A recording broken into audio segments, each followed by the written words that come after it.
পর্যন্ত supreme court আমাদের জানাতে পারেনি কারা যোগ্য আর কারা অযোগ্য। আইনে বলা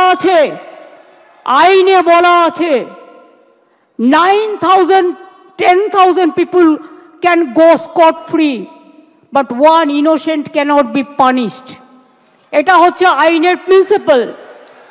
2022 থেকে খেলা শুরু করেছিল, একটা নোংরা খেলা। চাকরি দেওয়ার ক্ষমতা নেই, চাকরির কারার যাদের ক্ষমতা আছে তাদের আমি ধিক্কার জানাই। আপনাদের একটা জিনিস বুঝতে হবে, কোনটা মুখ আর কোনটা মুখোশ। কারা যাত্রাপালার মাধ্যমে আপনাদের ভুল বোঝাচ্ছে।